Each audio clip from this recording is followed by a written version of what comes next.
plastic shield here so I can take my mask off and you can see who I am. I was going to say new minister, but I'm the old minister of the Monterey Peninsula Buddhist Temple. And I have to say that the sound of laughter, the sound of greetings, and the sound of family and friends coming together here in Hondo is the most wonderful sound. And it makes this place alive again. After 2 years, we're able to gather together and come together as a sangha, as a family, to enjoy the spring weather and enjoy Hanamatsuri, the celebration of the birth of Shakyamuni Buddha. And it hasn't been easy. It's been difficult the last 2 years, but you've all been patient, supportive, and understanding of our situation. And now we're able to hopefully move forward with regular Sunday services and in-person gatherings. So first of all, I want to call up our minister's assistant, David Correa, for an opening reading.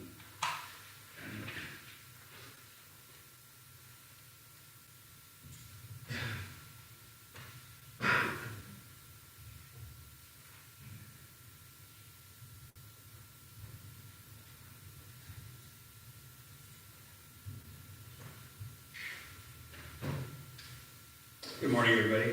Good morning. How are you doing? So nice to see everyone again. Please join me in Yasha.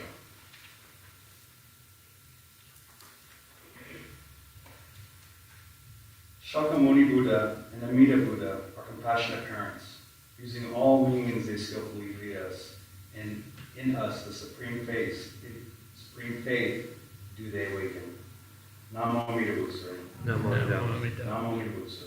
Namo Namo Namo Amida Butsu. Namo Namo.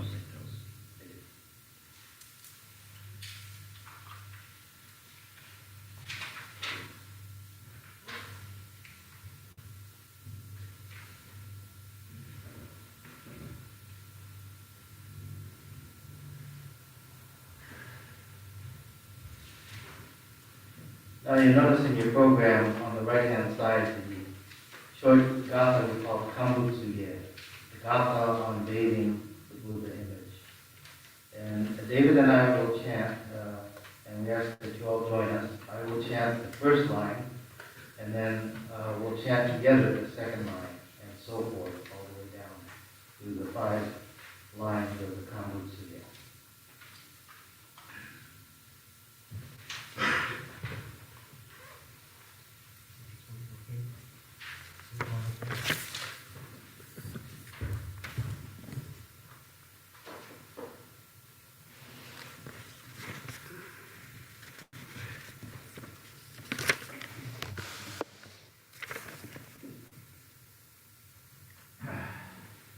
Namanda, Namanda, Namanda, Namanda.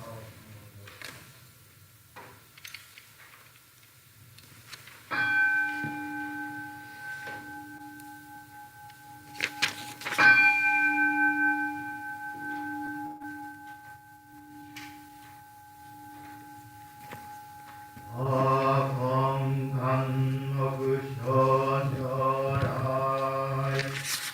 Aham Kanma Kushojarai. Oji Shobham Kudakuji. Oji Shobham Kudakuji.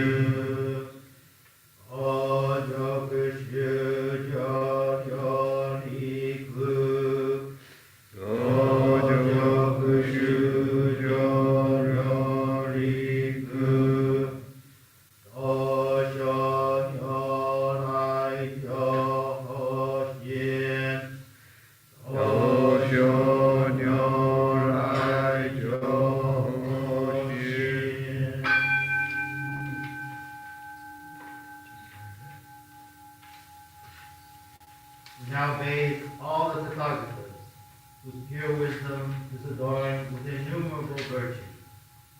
They cause sentient beings of the 5 periods of decay to be separated from their suffering and together attain the pure Dharma body of the Tathagata. Namo Amidam. Namo Amidam. Namo Amidam. Namo Amidam. Namo Amidam. Namo Amidam.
I'd like to read the names of families observing Memorial in the month of April. As I read your family name, please come forward and pour sweet tea over the Buddha. For Kyono Hamamura, the Hamamura family. For Haruno Enokida, the Enokida family. For Shigeo Yamashita, the Yamashita family. For Sakai Kitahara, Mr. Junki Kitahara.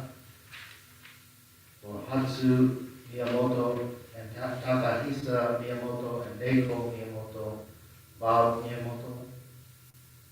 For Isamu Sakai, Ms. Karen Sakai and Ms. Jeannie Onitsuka. For Yoshito Yamahara, the Yamahara family. For Kanji Watanabe and June Watanabe Green. Carolyn Davis and Deborah Jansen. For Masaru Yamashita, Mrs. Mieko Yoshida. For Masayo Fujishige, Mr. Jerry Tsukimura. For Thomas Saiki, Mrs. Mio Saiki. For Yoshiko Ono, the Ishimura family. For Shigeo Honda, Ms. Lisa Honda. For Tokusei Ben Umezu, Mrs. Asako Umezu. For Taro Inoguchi, the Inoguchi family. For Toki Takamoto, Mr. Jeff Sumida. For Matsuyo Urano and Kazuo Urano, the Ishida family. For Ayako Matsubayashi, Reverend H. Matsubayashi. For Eiichi Nishi, the Shidakawa family. For Fujitaro Yokogawa, Mrs. Sayoko Yokogawa. For Zentaro Nakamura, Mr. Michael Omoto. For Hideo and Aiko Ito and Seiko Ito, Ms. Akemi Ito. For William Mitsuo Sumida, Ms. Sumie Maruyama. For Donald Kosei Sato, Mrs. Margaret Sato. For Hiroshi George Nishi, Ms. Sachi Akaba. For Han Sugimoto, the Sugimoto family. For Yasu Shingu, Mr. and Mrs. Gary Shingu. For Sueko Sui Jarata, the Jarata family. For Eiji Hashimoto, Mrs. Fumi Kawasaki. For Yoshio Tabata, Mrs. Roberta Joe. For Margaret Ayako Sakino, Mr. and Mrs. Ron Sakino. For Reverend Russell Joya Hamada, Mrs. Jane Hamada Shinseki. And for John Masashi Shinseki. For Tsutomu Matsushita, Mrs. Wako Matsushita. For Wai Ming Chen, Ian Freeman. For Sawane Shimizu, Mrs. Sydney Yamashita. For Masami Michael Okumura, Ms. Lana Lee. For Yukio Sumida, Mr. and Mrs. Ray and Betsy Sumida. For Robin Hattori Pickering, Mr. Eric Danielle and Brian Hodge.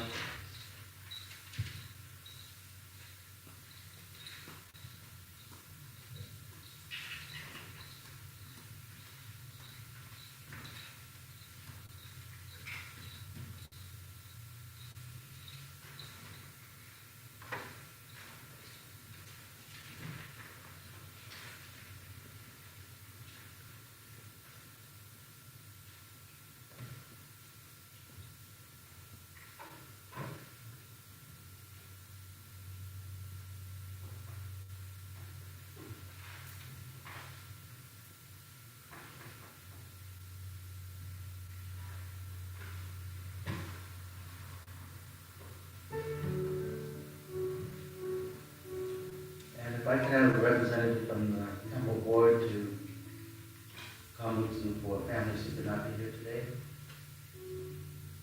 And I also invite those who may be observing the Memorial Month of April and whose name we did not call. You're welcome to come up.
Thank you. Now, if you all join us in the chanting of the Genie Dai on page 65 of the large Crystal Service Book.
Now, if you'll all rise and join me in the Gatha Namwami Davatsu on page 174.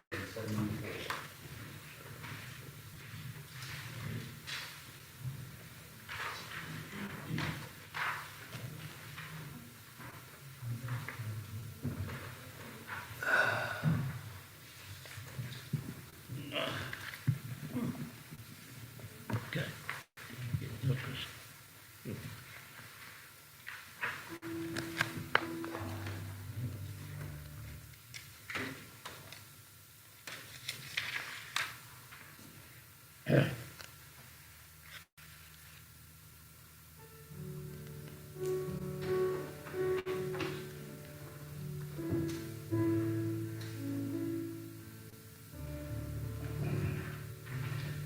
When life is fair and sunlight gilds the day, when fortune smiles and flowers adorn our way, oh, let us pause with grateful hearts to say,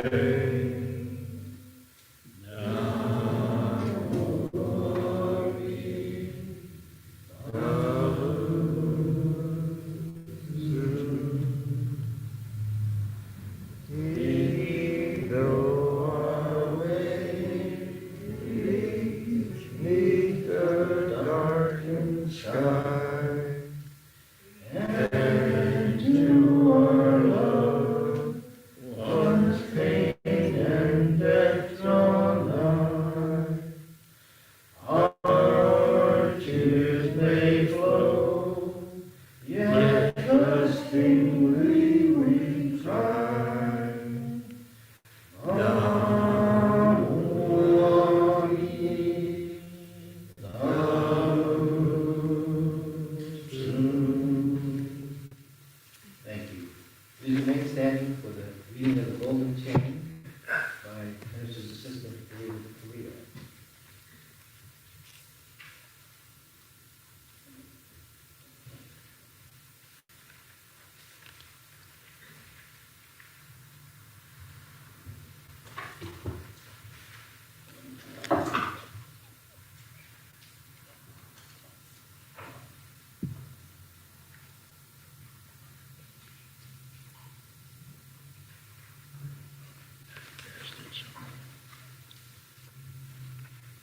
I am a link in Amita's golden chain of love that stretches around the world. I will keep my link bright and strong. I will be kind and gentle to every living thing and protect all who are weaker than myself. I will think pure and beautiful thoughts, say pure and beautiful words, and do pure and beautiful deeds. May every link in Amita's golden chain of love be bright and strong, and may we all attain perfect peace. Namo Amida Butsu. Namo Amida. Namo Amida Butsu. Namo Amida. Namo Amida Butsu. Namo Amida. Thank you. You may be seated.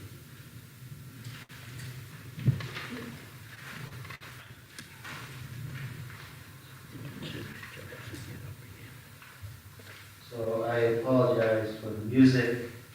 Thank you for jumping right in and keep on going. That was wonderful. Well, you know, we're just trying to get back into things. There's always going to be a few glitches, including my forgetfulness.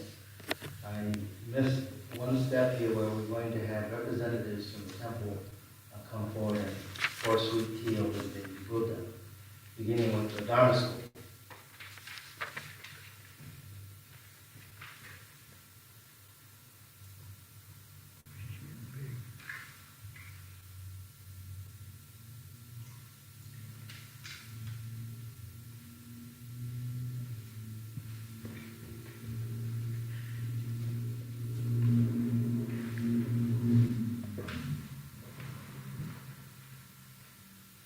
And could I have a representative from the Buddhist Women's Association?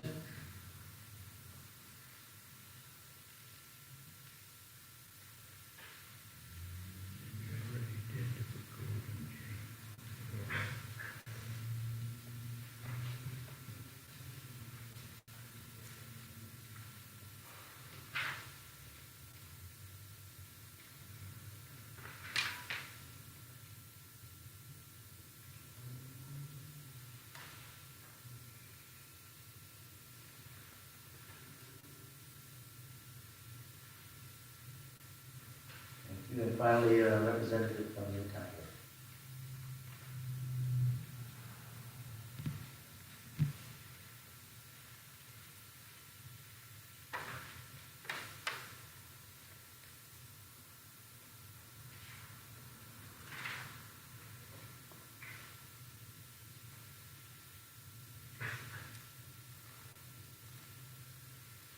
Thank you very much. Well, as you all know, we are celebrating the birthday of Shakyamuni Buddha, who was born some 2,000, almost 2,600 years ago in India. And of course, over the centuries, all sorts of legends arose from his birth, including the blossoming of flowers in the garden, in Lumbini's garden where he was born. And it is said that a sweet rain fell from the heavens and bathed the baby Buddha. So ever since that time, all over the world, Buddhists gather and reenact that ceremony with what we call kambutsu, or the pouring of sweet tea over the statue of the baby Buddha.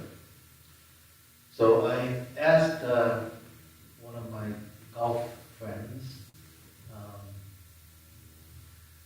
to speak to us today, Reverend Dean Koyama. Many of you know him. Reverend Koyama was born in Sacramento, California. He's a graduate of Sacramento State University and also a graduate of the Institute of Buddhist Studies. And after his graduation from the Institute of Buddhist Studies, he traveled to Japan and went to school at Ryukoku University, or Ryudai, it's known. And then upon his return, he was assigned to the Tacoma Buddhist Temple up in Washington State.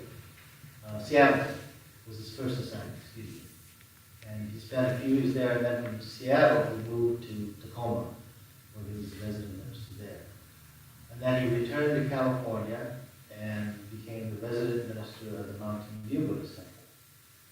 And currently he's the resident minister of the Palo Alto Buddhist Temple. And Reverend Koyama is again one of my golf friends who is patient with me as I hack away on the golf course, and Jimmy will attest to. But needless to say, I'm so happy that Reverend Koyama was able to take time to speak with us today. And because we weren't sure whether we were going to be able to come back in April or not, we asked him to videotape his talk and send it to us. So you'll be able to see him on the screen here as we set up in just a minute. Okay.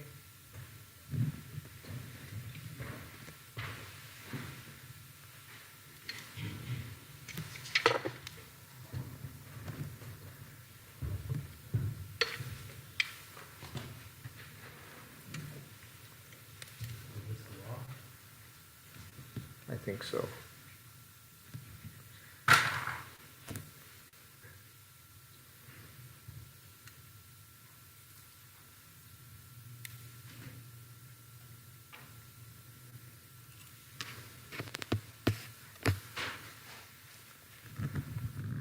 That's not Reverend Koyama.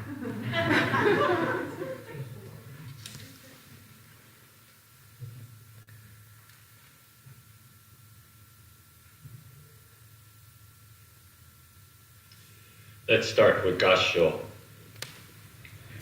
The trees were abloom with beautiful flowers, which gave off pleasant fragrances. The deep blue grasses were like the tail feathers of a peacock, and they swayed like soft fine silk blown by the wind. The queen took a pleasant stroll. She leaned on the limb of an asoka tree, which had drooped down by the weight of its flowers. At that moment, the child was born, suddenly and yet peacefully. Immediately after birth, he took 7 steps in each of the 4 directions, raising his right hand towards the heavens and his left to the ground, and declared, "Under heaven and above the earth, I alone am the most honored one. If, when I attain Buddhahood, all beings in my land should not all be the color of pure gold, may I not attain perfect enlightenment. If, when I attain Buddhahood, all beings in my land should not all be of one appearance, And should there be any difference in beauty, may I not attain perfect enlightenment. Namo Amida Butsu, Namo Amida Butsu, Namo Amida Butsu, Namandabs, Namandabs, Namandabs, Namandabs.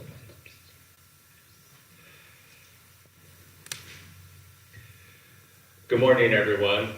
First of all, I'd like to thank Reverend Shinseki for this kind invitation to join all of you in your observance of Hanamatsuri, the birthday of Prince Siddhartha Gautama. As all of you are aware, this is a very important occasion, for truly without the birth of a prince who goes on to become the Buddha, we very well may not be sitting here at a Buddhist temple this morning. And I guess some of you aren't at the temple because we're doing this virtually. Anyway, without a doubt, the birth of Prince Siddhartha, or as a matter of fact of any baby, is a monumental occasion. It stirs the heart with emotions that goes beyond words and tears. It fills us with wonder and awe. It fills us with hopes, aspirations, and dreams. The story of the birth of Siddhartha Gautama, who would become Shakyamuni Buddha, is full of rich and vivid images.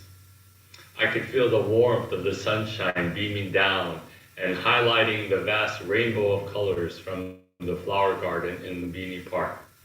I could smell the subtle fragrances of each of the beautiful flowers. I can imagine the whole world shaking as to announce the birth of the baby.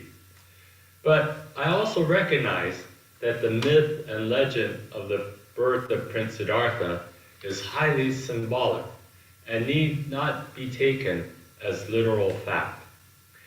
Whenever we read the sutras, the question to ask is not, is it true? But rather the question should be, what does it mean?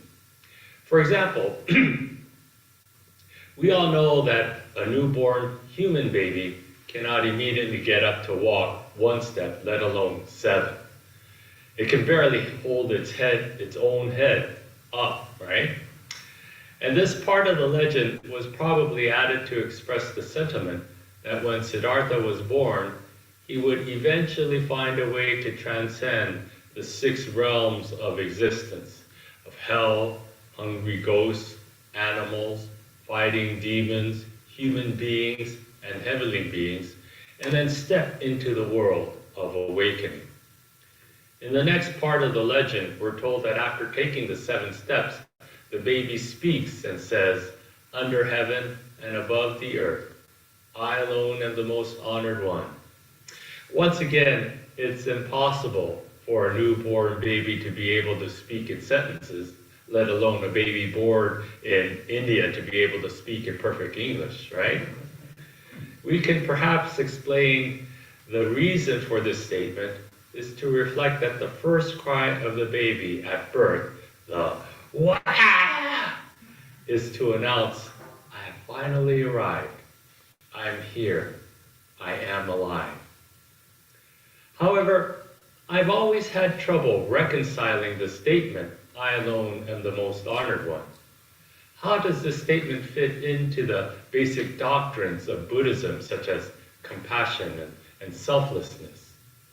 If anything, this statement seems to reflect an perhaps arrogant or rather a self-centered perspective. In fact, given all that has happened in the news lately, we seem to be in a world operating only as me, myself, and I.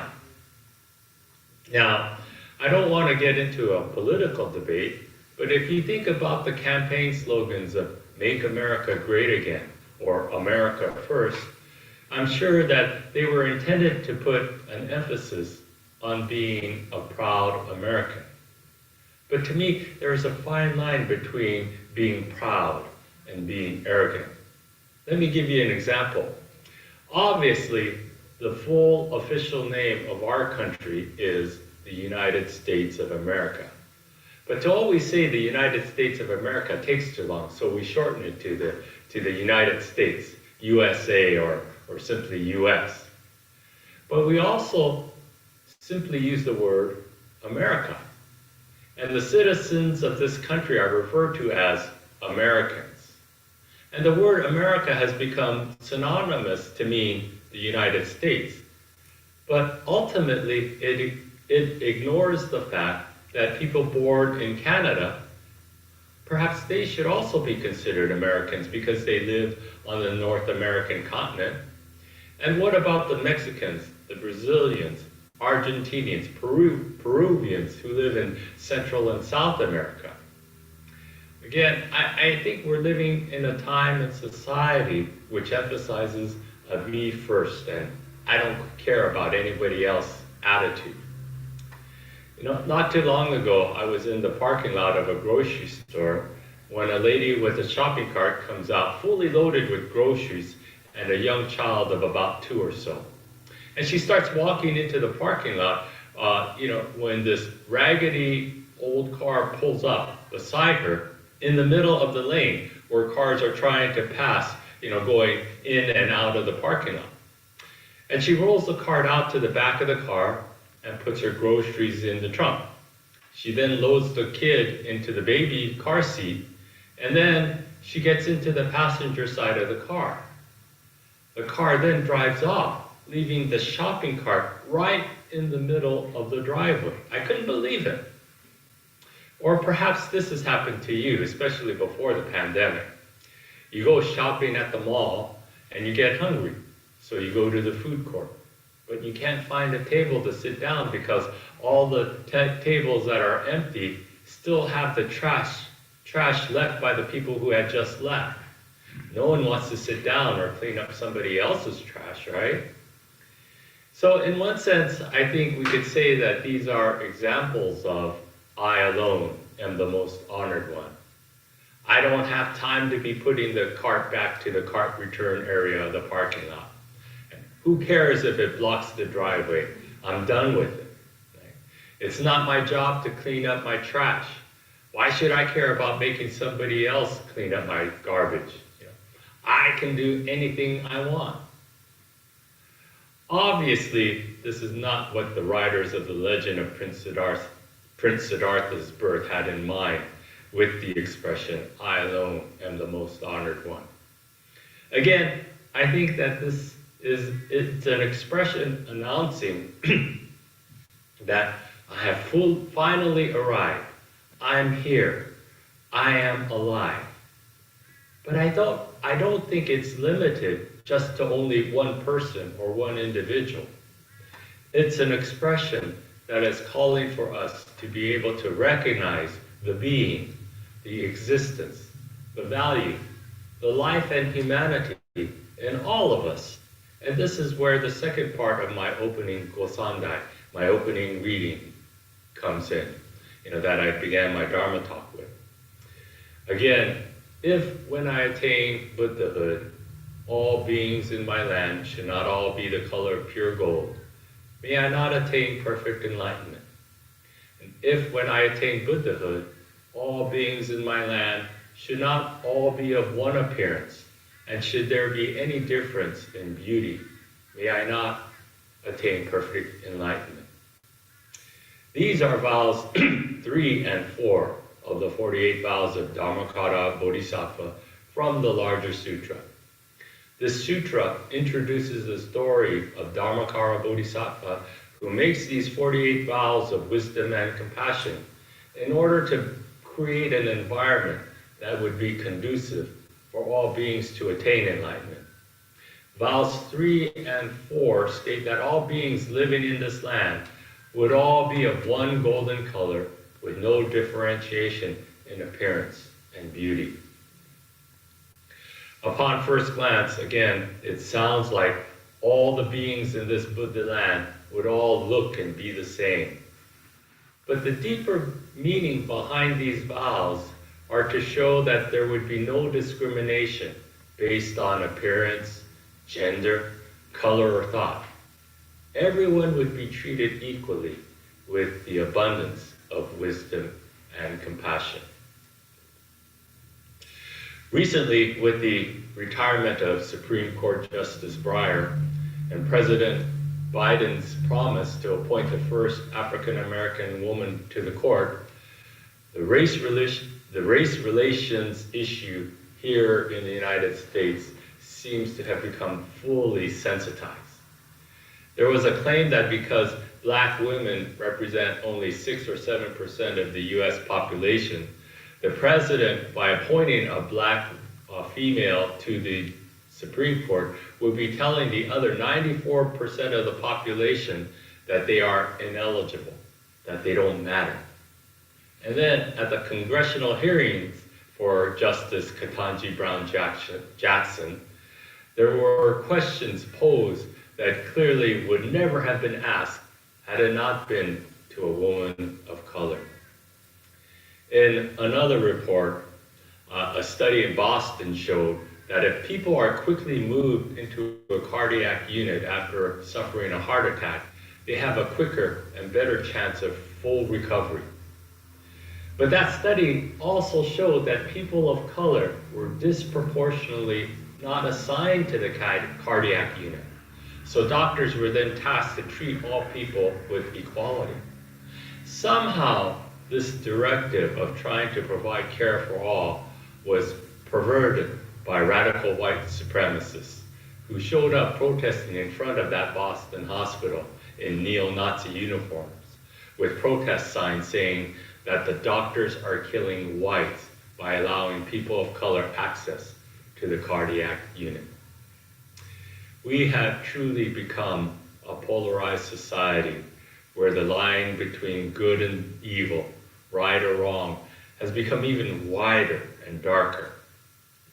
So how do we deal with people who differ from us, whether it's due to different political views, ethnicity, gender identity, or whether one is vaccinated and boosted or not?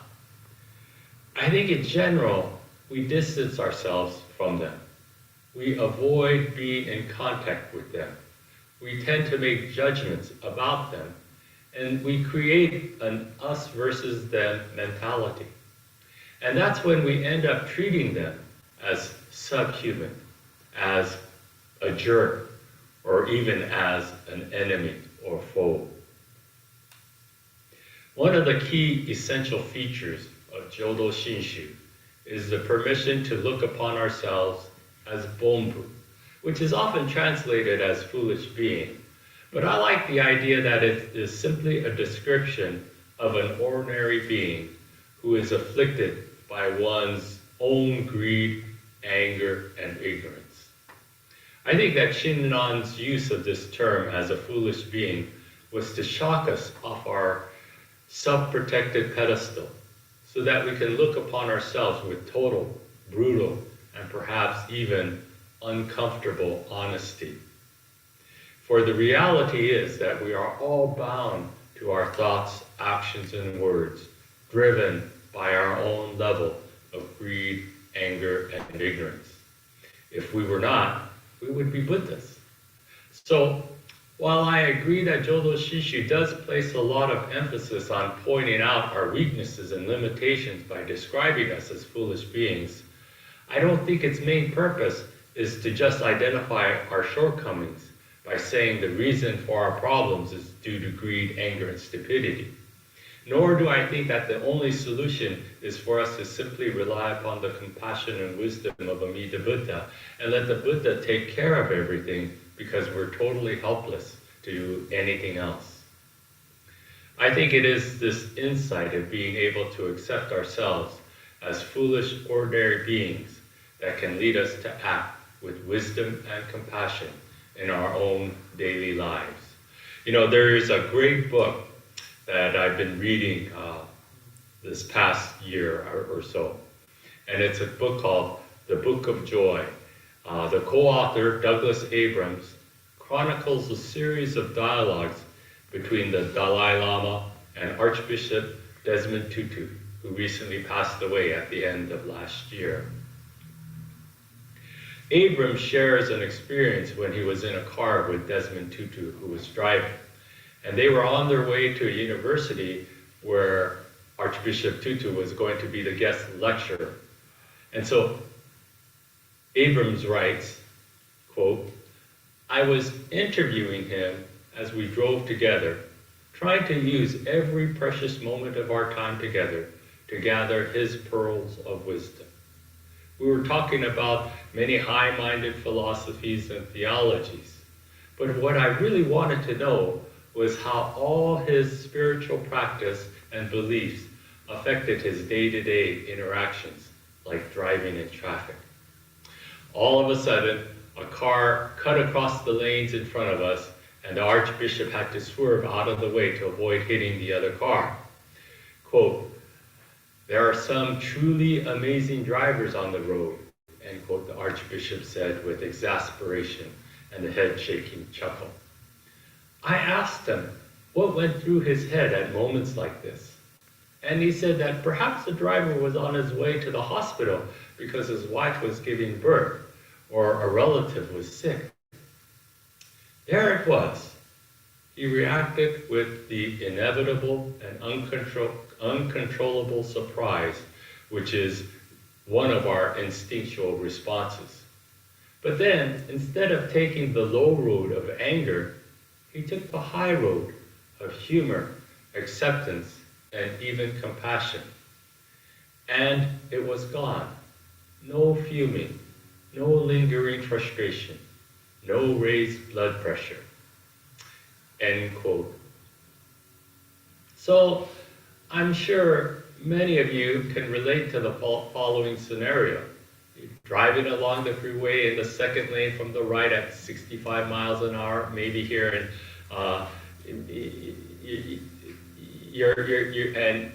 you're just going along at that with the flow of traffic, and you're approaching an off-ramp,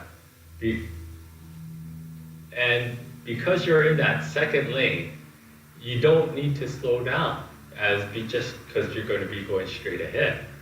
And just as you're at the start of the off-ramp, a car in the third lane, the lane on your left, speeds up right in front of you to cross over your lane of traffic to get to that off-ramp. And luckily, you don't have to swerve, but instinctively, you have to hit the brakes to make sure you avoid a collision. Okay? So how do you react in situations like that?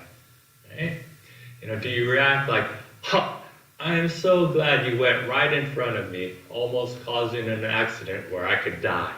Or maybe your reaction is, that was an amazing and gutsy move to cross 3 lanes of traffic in a matter of 50 feet just so you wouldn't miss the off-ramp. Aren't you thinking, what a jerk? I know that I would be thinking in harsher and worse language. But what would happen if we could, after reacting with our natural reflexive anger, then try and see the humanity in that driver? Recently, I did a virtual funeral service for a man who died at the age of 91. And it was obvious to see how close the family was, because so many wanted to say a few words about their father, their grandfather, and uncle. I had met this man before, as I had to conduct his wife's funeral service a little over a year before, in August of 2020. But it was really through the eulogy and remembrances that I was able to catch a glimpse of how special he truly was. One of the daughters shared an experience that for her was very important in how she approaches life. She said, "One of the most important lessons I've learned from my dad is one I believe has molded me to be the person that I am. The first time I became aware of prejudice and discrimination was in middle school, when I was called names and pushed down in the snow. Then there was a time someone wrote in my freshman yearbook, 'Why did you Japs bomb Pearl Harbor?' Even after I became a nurse, one of my patients asked if he could have a nurse that didn't have yellow skin. Her father told her, Natsu, that's her name, Natsu, don't get mad. You should feel sorry for that person. If they choose to not want to get to know people, if they choose not want to get to know someone that's different from them, think about how many people they'll never get to know.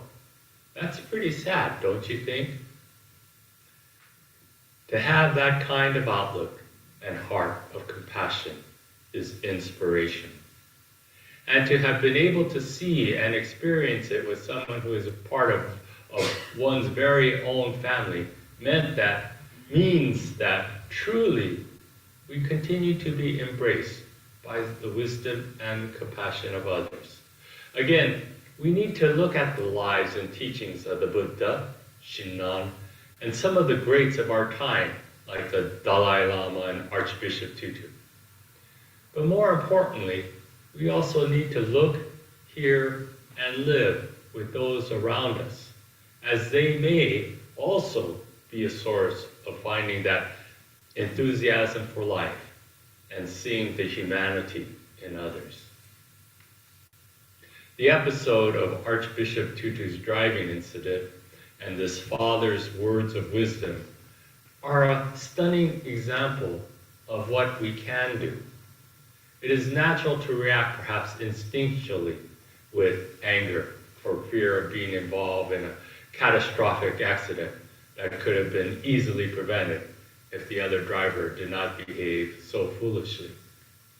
But instead of looking at the other driver simply with disdain for being a jerk, if one looked upon him as a fellow human being who perhaps was rushing to see a loved one in the hospital, are we able to extend a bit of compassion and give him a break? And by doing so, then are we not able to let go, diffusing our own anger and frustration?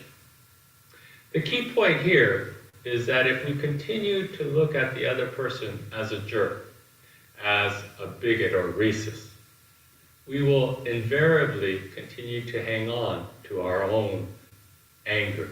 And most importantly, we will be in the midst of losing our ability to see the humanity in another. And sometimes we subtly lose this ability to see the humanity in others as we hold science, law, religion, and history as facts proving that we are in the right, making the other person in the wrong. The more logical and rational we believe we are, the more we expect others to adapt to our way of thinking. But this logic and rationale is simply feeding our hungry, egocentric, foolish being. Instead, perhaps, if we can make it a practice to not lose the ability to see the humanity in those we disagree with, they too may turn their way of being to see the humanity in us. This may be a slow way of changing our society, but if we continue on the progression that we are currently in, the divide will only become even greater, and we will be in constant battle against the deep reality that the Buddha has taught, that all of our lives are interconnected with each other.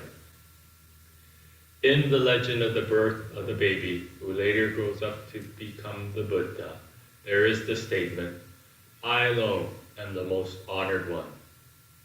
Originally, I think this statement was to indicate the auspicious, wonderful, and important events that this birth of the baby would lead to giving us the teaching of life and humanity. But I also think it reflects the true nature of ourselves. This statement shows that in our infant stage of life, we are needy because we cannot do anything for ourselves. We must be fed. We must be changed. We must be coddled and embraced, satisfying our every whim and desire. I look at this part of the story as the Buddha realizing his own true nature, not in the sense that he's so great, but rather as a true humble admission of one who is motivated by his selfish desires. We have to remember that the story of the Buddha does not stop at only his birth, but rather it continues on through his enlightenment and until his final moments of life. And during his life, he revealed the wonderful treasures of the 48 vows and Nembutsu. These vows that signify that all beings have the ultimate potential to attain enlightenment with no regard to age, class, gender, intellect, or physical ability. If we reflect upon the messages and teachings from Shakyamuni Buddha and Shinran, I believe that they are trying to guide us to live a life of appreciation and gratitude. They have taught us that when we emphasize only me, that is when our world is filled with suffering and anxiety. However, if we can replace that way of thinking with an attitude reminding us of how difficult it is to have received our human life, and now we are living it, perhaps we can begin to live a full and meaningful life. And I think that is precisely what the Buddha has been trying to teach us. To remember to see the humanity in ourselves and others, and fill our lives with kindness and compassion, rather than with rudeness and hate. That is the gift of the Dharma that the Buddha gives to us on this day where we observe his birthday. Once again, may I ask you to join me in Gassho. At that moment, the child was born, suddenly and yet peacefully. Immediately after birth, he took 7 steps in each of the 4 directions, raising his right hand toward the heavens and his left to the ground, and declared, under heaven and above the earth, I alone am the most honored one. Namo Amida Butsu. Namo Amida Butsu. Namo Amida Butsu. Namandaps, namandaps. Namandaps.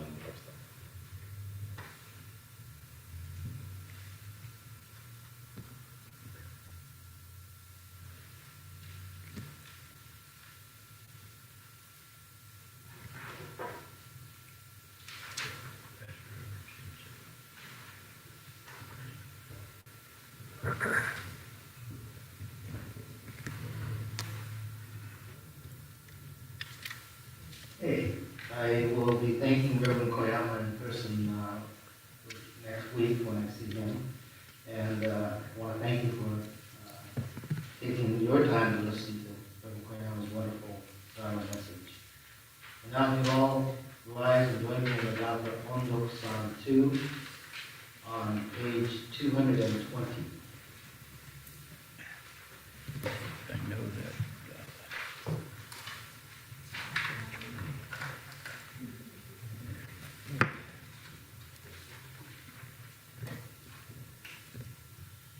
And you'll remain standing for the closing reading by Minister's Assistant David Curley.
Through the compassion of Shakyamuni and Amida Buddha, we have been brought to realize the mind that seeks to attain nirvana. By entering into wisdom of a true awakening faith, we become those who respond in gratitude to the Buddha's guidance. Namo Amida Butsu. Namo Amida Butsu. Namo Amida Butsu. Namo Amida Butsu. Namo Amida Butsu. Namo Amida Butsu. Thank you, you can be seated.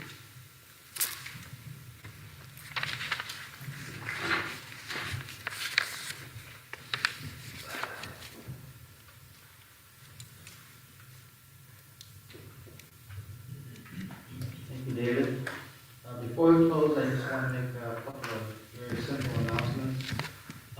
We are back to in-person services, so next week there'll be an in-person service here at 10 o'clock. If you find that you're in the Salinas area, they will be celebrating their Hanamatsuri next week at 10 o'clock. Reverend Kodo Mezu, the former bishop of BCA, will be the guest speaker there. I also want to take time to thank Larry Oda for being a technician today, and also Kemi for taking care of the flowers, Nancy also, and Mrs. Oguda for the beautiful flower arrangements on the altar. And of course, David Correa for his assistance today. Are there any other announcements? Linda? Thank you.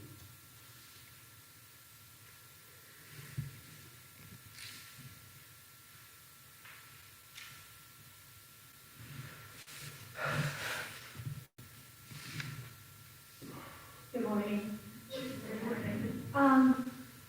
We have bags from the Monterey Board to this church saying thank you for coming to today's service and to celebrate Hanamatsuri. So as you leave, they're out on the table. Would you please pick up one and then you know what's in them? Thank you. Okay, thank you, Linda. Now I'm going to invite all of you to come up and pour sweet tea over the statue of the Buddha. And thank you all for attending today's service. It's wonderful to see all of you here today, and I want to thank you for your attendance. Please take care, be careful, and hopefully we'll see more of you in the coming weeks. Okay, so please come up and come with us.